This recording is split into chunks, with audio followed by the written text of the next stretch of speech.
아내와 저는 결혼한 지 8년이 넘었습니다. 연애 시절을 포함하면 12년 가까운 세월을 함께 보냈죠. 저는 택배 물류 쪽 일을 하고 있었고, 아내는 학원에서 행정직으로 일하고 있었습니다.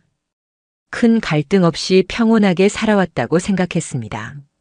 물론 서로 피곤하고 바쁜 나날이 이어지면서 예전만큼 살갑게 굴지는 않았지만 그래도 남들 보기에 꽤 괜찮은 부부였을 겁니다. 저는 그게 전부라고 믿고 있었습니다. 진짜로요. 하지만 지금 생각하면 그게 다 착각이었단 걸 인정할 수밖에 없습니다. 저는 그걸 너무 뒤늦게 깨달았습니다. 그리고 그 대가로 제 인생의 모든 믿음이 송두리째 부서지는 경험을 하게 됐습니다. 이 이야기를 꺼내는 것도 솔직히 마음이 너무 아픕니다. 너무나 생생하게 기억이 나고요. 아직도 꿈에서 그날의 장면이 떠오르면 밤중에 벌떡 일어나 이마에 식은땀이 맺힐 정도니까요. 그날은 여느 때와 다르지 않은 일요일이었습니다. 평소처럼 아내는 오전 수업이 있다고 나갔고 저는 집에서 빨래를 돌리며 정리하고 있었습니다. 침대 밑을 청소하다가 아내 차 키가 떨어져 있더라고요. 언제 또 흘렸나 싶어서 무심코 주워들었습니다. 그런데 그 순간 이상한 생각이 머리를 스쳤습니다. 사실 몇 주 전부터 아내가 차를 가지고 나갔다 올 때마다 차량 블랙박스가 꺼져 있었습니다.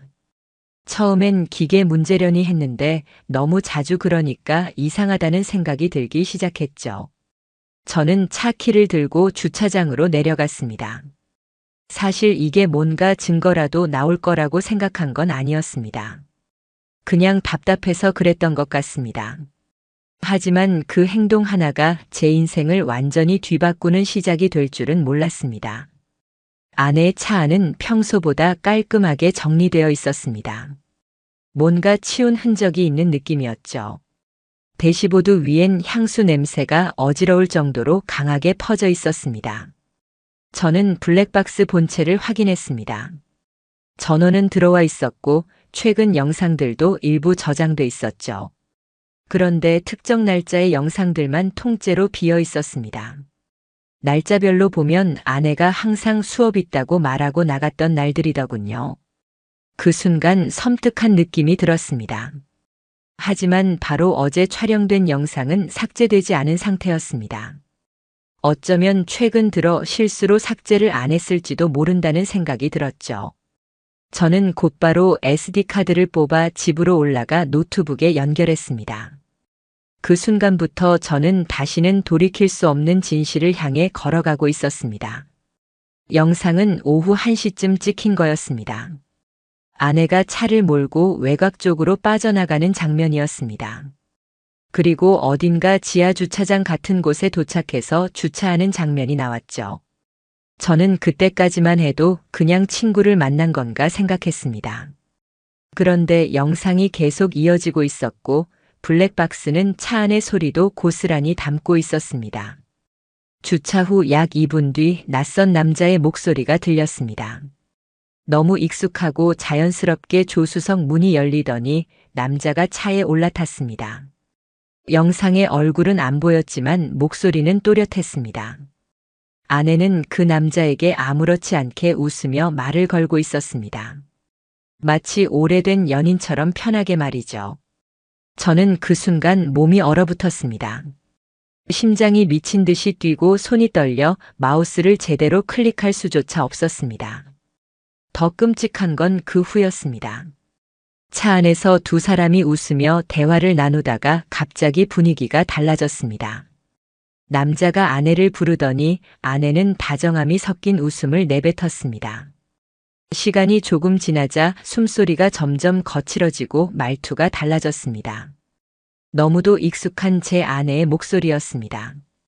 그런데 그 목소리는 사랑이 아니라 욕망에 젖어 있었고 제 아내가 낯선 남자와 몸의 대화를 하는 소리가 블랙박스 안에 고스란히 담겨 있었습니다. 저는 모니터를 멍하니 바라보며 머리를 감쌌습니다. 이게 뭐야? 이게 진짜 내 아내가 맞아? 믿고 싶지 않았습니다. 그 상황이 진짜일 리 없다고 생각했습니다. 그 어떤 드라마보다도 막장 같고 더러운 현실이 제 눈앞에 펼쳐지고 있었지만 저는 도망칠 수 없었습니다. 그 영상 안에서 아내는 제가 아는 사람이 아니었습니다.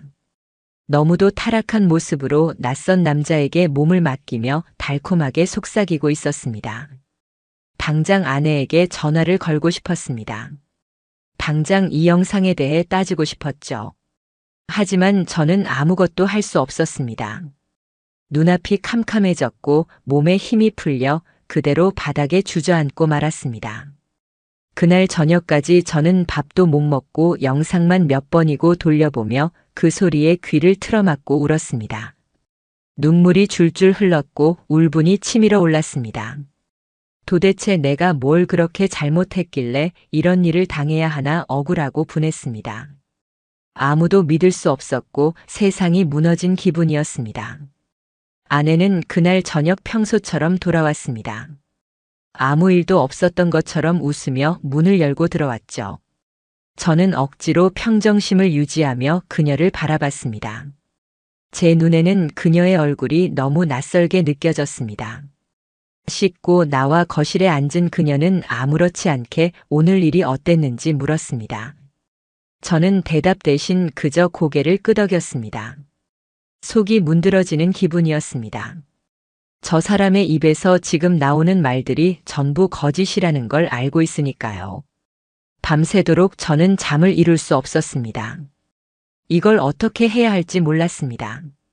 당장 들이밀고 이혼을 요구해야 할지 아니면 더 증거를 모아야 할지 고민이 많았습니다. 하나 분명한 건 제 안에 뭔가 무너져 내리고 있었고 더 이상 전과 같은 일상은 불가능하다는 사실이었습니다. 다음 날 아침 저는 평소처럼 출근 준비를 했습니다. 아내는 아무렇지 않게 식사를 준비했고 저는 아무 말 없이 먹었습니다. 그런데 그 밥맛이 그렇게 쓰디쓰고 역겹게 느껴질 줄은 몰랐습니다. 눈앞에 있는 여자가 전날 다른 남자와 차 안에서 사랑을 나눈 여자라는 사실이 머릿속을 계속 맴돌았습니다.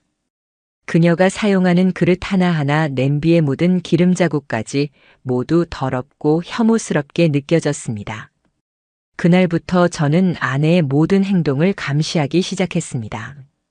스케줄도 체크했고 전화 통화 시간도 조심스럽게 기록했습니다. 그런데 이상한 점은 생각보다도 많았습니다. 우선 그녀의 휴대폰은 언제부터인가 비밀번호가 바뀌어 있었습니다. 예전엔 저와 공유하던 패턴이었는데 며칠 전부터 갑자기 바뀌었더라고요. 처음엔 대수롭지 않게 넘겼던 일이었지만 이제는 뼈저리게 수상하게 느껴졌습니다. 그리고 그녀는 최근 몇 달 사이에 갑자기 옷 스타일이 확 바뀌었습니다.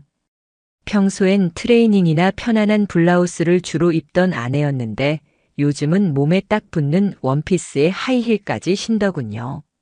속옷도 고급스러운 브랜드로 바뀌어 있었습니다. 제가 선물한 적 없는 디자인과 색감이었죠. 특히 붉은색과 검정색이 많아졌습니다. 그런 류는 제가 싫어한다는 걸 알면서도 그녀는 신경 쓰지 않는 듯 했죠. 제가 일을 마치고 집에 돌아오면 아내는 늘 씻고 난 상태였습니다. 마치 뭔가를 감추려는 듯 향수를 진하게 뿌리고 립밤까지 새로 바르고 있었죠. 이전과는 다른 그녀의 습관들이 하나하나 눈에 띄기 시작했고 제 머릿속은 점점 뒤틀려갔습니다. 머릿속에서 그녀와 그 남자와의 대화가 떠오르기 시작하면 저는 미쳐버릴 것 같았습니다. 그러던 어느 날, 저는 다시 아내의 블랙박스를 확인했습니다. 이번엔 아예 SD카드를 통째로 복사해두고 모조리 복구 프로그램을 돌렸습니다. 삭제된 파일들이 줄줄이 복구되었고 그 안에는 끔찍한 진실이 또 있었습니다. 지하 주차장뿐 아니라 모텔 근처로 보이는 공간에서 찍힌 영상도 있었고 두 사람이 차를 타고 들어가는 장면도 있었습니다. 심지어 특정 날에는 같은 차량에 두 명이 동시에 타고 나갔다가 4시간 후에 다시 돌아오는 장면이 반복되었습니다. 그리고 결정적인 건 아내가 혼잣말처럼 남자와 통화하면서 오빠 오늘 진짜 미쳤었어. 차 안에서 나 처음이야라고 말하는 장면이었습니다. 저는 그 영상을 보며 이를 악물었습니다. 주먹을 쥔 채로 무릎을 쳐서 책상이 흔들렸고 화면에 커피가 쏟아졌지만 멈추지 않았습니다. 이건 단순한 외도가 아니라 뻔뻔한 기만이고 배신이었습니다. 저는 그날 밤 단 하나의 결심을 했습니다. 무조건 복수하겠다고. 그냥 넘어갈 수는 없다고. 그리고 단순히 이혼으로 끝낼 수는 없다고요. 이 여자가 나를 우습게 봤고 내가 영영 모르고 살 줄 알았겠지만 이제부터는 내가 가만히 있지 않을 거라고 스스로 다짐했습니다. 그 복수는 아주 철저하고 은밀하게 시작됐습니다. 저는 지인을 통해 사설 흥신소에 의뢰를 넣었습니다. 아내의 동선과 만나는 남자의 신원을 조사해달라고 했죠. 비용은 들었지만 감정에 비하면 아무것도 아니었습니다. 그 며칠이 얼마나 지옥 같았는지 말로 표현이 안 됩니다. 제 아내가 또다시 그 남자를 만나러 나간 날 저는 베란다에서 한숨을 쉬며 밤하늘을 바라봤습니다. 그저 그 남자를 나락으로 가게 하고 싶다는 충동만 가득했죠. 조사 결과는 생각보다 빨리 도착했습니다. 남자의 이름은 강진욱. 37세. 피트니스 센터의 개인 트레이너였습니다. 아내는 몇 달 전부터 그 헬스장에 등록했다며 다닌다고 했었는데 거기서 그 남자를 만난 것이었죠. 문제는 그 남자가 유부남이라는 사실이었습니다. 저보다 2살 많았고 심지어 아이도 하나 있는 사람이었습니다. 저는 분노가 치밀어 올랐습니다. 기가 막혔습니다. 남의 아내와 몸을 섞는 것도 역겨운데 지 자신의 가족이 있으면서 우리 가정을 짓밟았다는 사실이 도저히 용서가 안 됐습니다. 아내도 마찬가지였습니다. 도대체 어떤 배짱으로 유부남과 불륜을 저질렀는지. 제가 한때 사랑했고 함께 인생을 나눈 여자가 이렇게 타락한 모습으로 무너졌다는 게 믿기지 않았습니다. 저는 일부러 아무것도 모르는 척했습니다. 일부러 그날 이후 더 친절하게 굴었고 심지어 아내가 좋아하는 케이크까지 사서 집에 들어갔습니다. 그녀는 당황한 눈빛으로 저를 쳐다봤습니다. 아마도 뭔가 들킨 건 아닌가 싶었겠죠. 저는 일부러 손을 잡고 식탁에 앉아 평소와 다름없는 미소를 지었습니다. 그 웃음이 얼마나 무서운지 그녀는 아마 몰랐을 겁니다. 그녀가 씻으러 들어간 사이 저는 그녀의 가방을 뒤졌습니다. 그 안에는 향수 2개와 낯선 남자 이름으로 된 명함이 들어 있었습니다. 저는 그걸 사진으로 찍어두고 다시 제자리에 넣었습니다. 그리고 서랍 속 다이어리를 펼쳤는데 거기에는 날짜와 시간이 적힌 메모들이 있었습니다. 예를 들어 4시. 진욱. 이 호텔 이런 식이었죠. 저는 그것들을 몽땅 사진으로 찍고 다시 덮었습니다. 그리고 머릿속으로 복수 시나리오를 하나하나 짜기 시작했습니다. 더 이상 이 여자에게 감정도 연민도 없었습니다. 오직 증오와 경멸뿐이었습니다. 그리고 그 감정은 나날이 자라났고 저는 마침내 행동으로 옮길 준비를 하게 됐습니다. 저는 움직이기 시작했습니다. 더 이상 기다릴 수 없었고 더 이상 지켜만 볼 수 없었습니다. 제 손으로 이 진창 같은 현실을 끝내야만 했습니다. 그리고 그 끝은 반드시 고통이어야 했습니다. 상대가 느끼는 고통이 아니라 제가 느끼는 고통을 그대로 되돌려주는 거였죠. 그날 이후 저는 본격적으로 아내의 불륜을 녹화하기 시작했습니다. 블랙박스뿐 아니라 제 손에 든 작은 캠코더까지 동원했습니다. 저는 몰래 아내의 차 안에 초소형 녹음기를 설치했고 지갑 안에 위치 추적기를 넣었습니다. 퇴근 후에는 아내를 따라가며 차 안에서 대기했고 그 2사람이 함께 있는 순간을 포착했습니다. 그 장면은 지금도 생생합니다. 평일 오후 3시쯤. 평소보다 일찍 퇴근한 아내는 차를 몰고 시 외곽에 있는 고급 주차타워로 향했습니다. 저는 미리 흥신소에서 받은 정보를 바탕으로 근처 건물 옥상에서 망원 렌즈를 든 채 기다리고 있었습니다. 15분쯤 지났을까요? 남자가 나타났고 그녀의 차에 탑승했습니다. 두 사람은 차 안에서 대화를 나누다 어느새 서로에게 몸을 기울였습니다. 아내는 그 남자의 손을 잡고 포옹을 했고 가느다란 숨소리들이 거리낌 없이 퍼졌습니다. 차가 요동치기 시작했습니다. 제가 있는 곳까지도 흔들림이 보일 정도로. 두 사람은 좁은 공간에서 욕망을 쏟아내고 있었고 저는 그것을 하나하나 촬영했습니다. 눈물이 흐르고 손은 떨렸지만 멈출 수 없었습니다. 이게 진실이니까요. 제가 사랑했던 그 여자. 한때 제 인생 전부였던 사람이 지금 다른 남자 품에 안겨 있는 장면을 저는 카메라 렌즈를 통해 바라보고 있었습니다. 증거는 충분했습니다. 영상, 사진, 녹취록, 위치, 기록, 다이어리 메모. 그리고 제 마음속에 새겨진 씻을 수 없는 상처. 저는 변호사를 찾아갔습니다. 이혼 전문 변호사였고 자물료를 지불하고 제 자료들을 보여주었습니다. 변호사는 말이 없었습니다. 한참을 보다가 조용히 말하더군요. 증거는 완벽합니다. 상대방 배우자에게도 알리실 건가요? 그 말에 저는 멈칫했습니다. 강진욱의 아내. 그 존재조차 상상해 본 적 없었지만 알고 보니 그녀도 피해자였습니다. 저와 같은 처지의 또 다른 인생이 거기 있었던 겁니다. 저는 고민하지 않았습니다. 그 여자에게도 이 진실을 알려야 한다고 생각했습니다. 우리가 당한 고통을 공유하고 서로 증언을 도울 수 있으니까요. 며칠 후, 저는 강진욱의 집 근처에서 그 아내를 기다렸습니다. 출근 시간 즈음 그 여자가 집에서 나왔고 저는 조심스럽게 다가가 말했습니다. 강진욱 씨 부인이신가요? 잠시 말씀드릴 게 있습니다. 그녀는 처음엔 경계하는 눈빛을 보였지만 제가 사진을 꺼내자 얼굴이 하얗게 질렸습니다. 그 자리에서 무릎이 풀린 듯 주저앉았고 저는 그녀를 부축해 근처 카페로 데려갔습니다. 우리는 서로 아무 말 없이 눈물을 흘렸습니다. 말이 필요 없었습니다. 증거가 모든 걸 말해주고 있었으니까요. 그녀는 벌벌 떨면서 말했습니다. 애가 아직 너무 어린데. 어떻게 해야 하죠? 저도 무슨 말을 해야 할지 몰랐습니다. 그냥 이렇게 된 이상 각자의 선택을 하되 서로 돕자고 말했습니다. 그녀는 제 손을 잡고 말했습니다. 우리 같이 끝장냅시다. 그날 이후 우리는 함께 준비했습니다. 저는 아내 몰래 이혼 서류를 준비했고 그녀는 아이를 친정에 맡기며 심리 상담을 시작했습니다.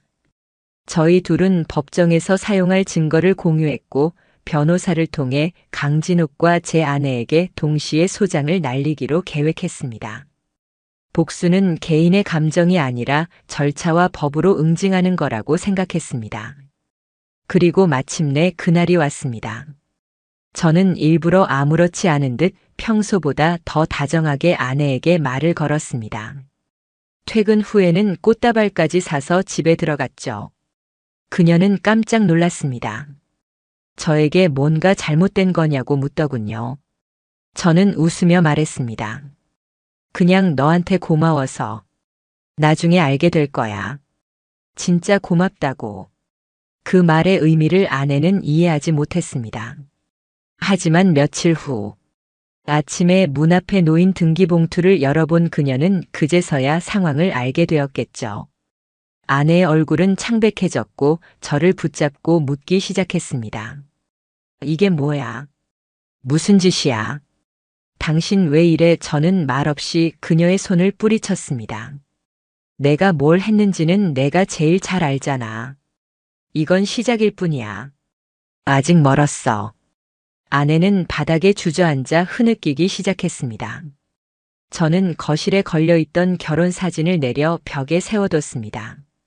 그 사진 속의 두 사람은 더 이상 존재하지 않았습니다. 그것은 위선이었고 환상이었고 결국 악몽이었습니다.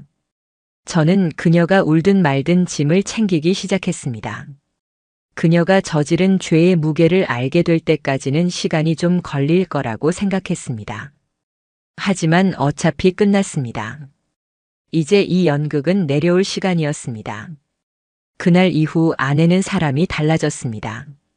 매일같이 울었고 제 눈치를 살폈습니다. 평소 같았으면 불쌍하다고 느꼈을지도 모릅니다. 하지만 이미 감정이 다 사라진 상태였고 그저 그녀의 눈물은 가짜 같았습니다. 제가 봐버린 그 영상. 차 안에서 낯선 남자에게 사랑한다고 속삭이던 그녀의 얼굴이 제 머릿속에 각인돼 있었습니다. 그 영상 하나로 그녀의 모든 눈물과 사과는 값어치가 없어졌습니다. 소송은 동시에 진행됐습니다. 저는 이혼 소송과 함께 강진욱을 상대로 상간남 소송을 제기했습니다. 그의 아내 역시 함께 소송에 참여했죠. 처음엔 그 인간이 직접 제게 전화를 걸어왔습니다. 숨죽인 목소리로 이렇게 말하더군요. 진짜 죄송합니다. 제가 미쳤었어요. 한 번만 봐주시면 안 될까요? 저는 대답하지 않았습니다. 대답 대신 전화를 끊었고 곧바로 그의 번호를 차단했습니다.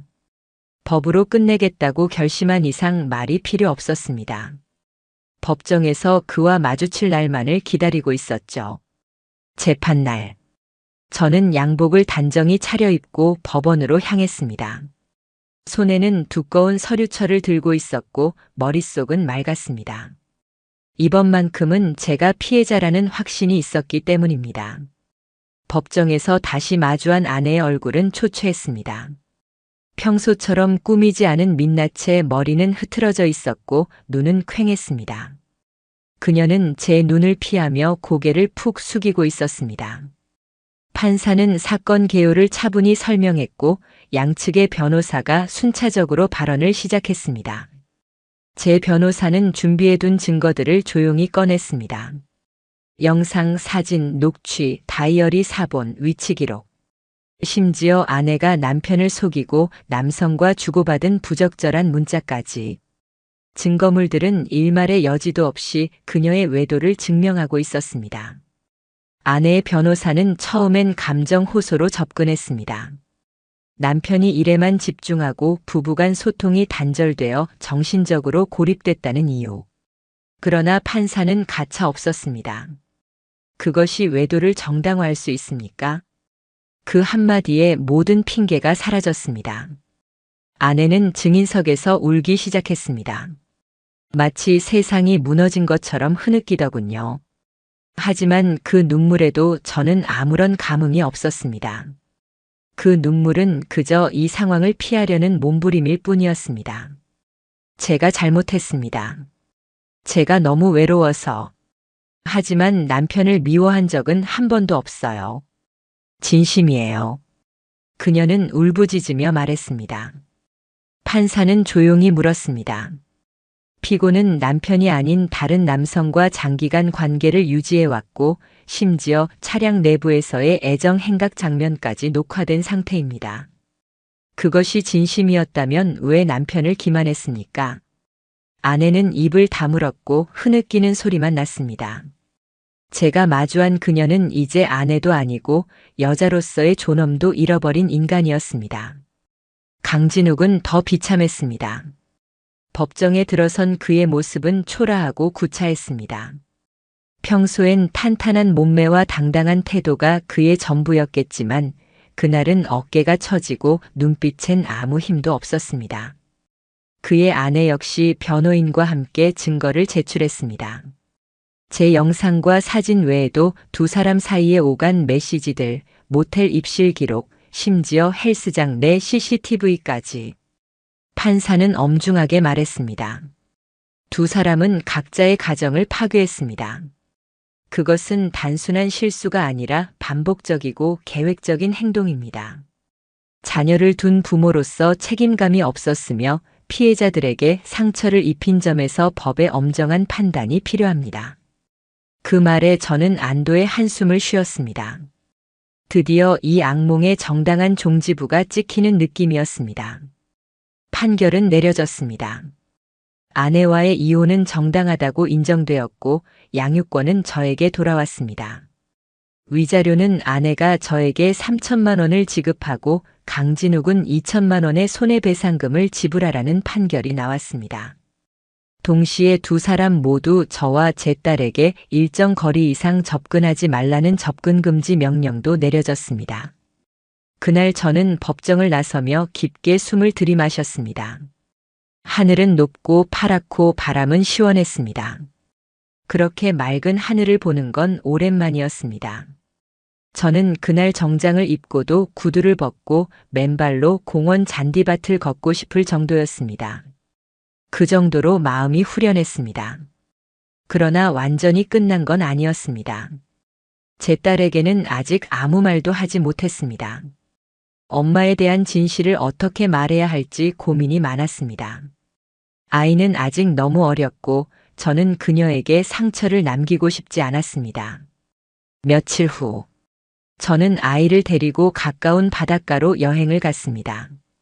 하늘 아래 아이는 신나게 뛰어다녔고 저는 그 모습을 가만히 바라봤습니다. 마음이 아리면서도 따뜻했습니다. 그 아이는 아무것도 모른 채 해맑게 웃고 있었습니다. 그리고 그 웃음은 제가 살아가는 이유가 되었습니다. 이혼이 확정되고 몇 달이 흘렀습니다. 모든 법적 절차가 끝난 후에도 제 마음은 여전히 어딘가에 멈춰 있었습니다. 하루아침에 모든 것이 무너졌고 저는 그 잔해 속에서 살아남아야 했습니다. 가장 힘들었던 건 일상이었습니다. 아무 일 없다는 듯 돌아가는 세상에서 혼자만 무너진 채로 서 있는 기분이었습니다. 아침이면 아이를 깨워 밥을 먹이고 학교에 보내야 했습니다. 밤이면 숙제를 봐주고 머리를 묶어줘야 했죠. 전에는 당연히 아내가 하던 일이었고 저는 그저 하루 일과를 마치고 돌아오는 사람이었을 뿐이었습니다. 하지만 이제는 달랐습니다. 모든 걸 혼자 감당해야 했습니다. 처음엔 어색하고 버거웠습니다. 아이 옷을 어떤 걸 입혀야 할지 몰라서 선생님에게 전화해서 물은 적도 있었고 장을 보러 갔는데 아무것도 사지 못하고 그냥 돌아온 날도 있었습니다. 하지만 점점 익숙해졌습니다. 하루하루 살아내는 게 익숙해졌고 아이와 함께 있는 시간이 많아지면서 전에는 느끼지 못했던 감정도 알게 됐습니다. 그중 가장 컸던 건 미안함이었습니다. 제 딸은 아무 잘못도 없었습니다. 그런데도 엄마와 떨어져 살아야 했고 말 못할 사정이 있다는 이유로 진실을 알지도 못한 채 지내야 했습니다. 어떤 날은 아이가 이런 말을 하더군요. 아빠, 요즘 엄마는 왜 연락도 없고 병원에서도 오래 있어? 저는 침을 꿀꺽 삼키며 대답했습니다. 엄마는 조금 더 쉬어야 해. 몸이 많이 안 좋거든. 근데 아빠가 있으니까 걱정 안 해도 돼. 그 말을 하면서도 속으로 피가 거꾸로 솟는 기분이었습니다. 모든 걸 숨겨야 했고 거짓말을 해야 했습니다. 그것도 내 아이에게. 하지만 그게 제가 선택한 길이었습니다. 진실을 말해봤자 아이에게 도움이 되지 않는다는 걸 저는 누구보다 잘 알고 있었으니까요. 어느 날 밤, 아이가 잠든 뒤 저는 휴대폰을 꺼내 블랙박스에 담긴 영상을 다시 꺼냈습니다. 수십 번 지우려 했지만 아직 남겨뒀던 그 파일. 저는 그 영상을 보며 몇 번이고 되새겼습니다. 모든 게 시작된 그 장면. 지하 주차장에서 아내와 그 남자가 만났던 순간. 아내의 목소리, 남자의 웃음소리, 그리고 차 안을 울리는 그 숨소리들. 저는 그걸 들으며 다시 눈물을 흘렸습니다. 슬퍼서가 아니었습니다. 화나서도 아니었습니다. 그냥 그때의 저 자신이 너무 불쌍해서 아무것도 모른 채 사랑이라는 이름으로 속고 살았던 그 시간들이 너무 초라하게 느껴져서 저는 그 파일을 보며 마지막으로 말했습니다. 이제는 끝이다. 더는 너한테 휘둘리지 않는다. 절대 다시는. 그리고 그 자리에서 파일을 완전히 삭제했습니다. 복구할 수 없도록 포맷까지 하고 컴퓨터를 닫았습니다. 그 순간 제 마음 어딘가에서 굳게 닫혀있던 문이 아주 조금 열리는 느낌이 들었습니다. 시간은 계속 흘렀습니다. 저는 회사를 옮겼고 이사도 했습니다. 예전 동네에선 마주칠까봐 불안해서라도 벗어나고 싶었습니다. 새로 이사한 동네는 조용했고 좋은 학군이 있었고 무엇보다 낯선 공간이 제 마음을 조금은 달래주는 것 같았습니다. 아이도 이제 제법 컸습니다. 초등학교 2학년이 되었고 친구도 많이 생겼습니다. 주말이면 같이 공원에 가서 자전거를 타거나 놀이터에서 놀았습니다.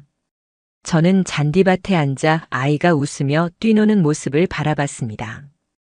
그 웃음소리 하나하나가 제게는 세상에서 가장 소중한 위로였습니다. 아이의 생일이 다가오던 어느 날, 아이가 이런 말을 했습니다. 아빠, 이번 생일에 엄마도 오면 안 돼?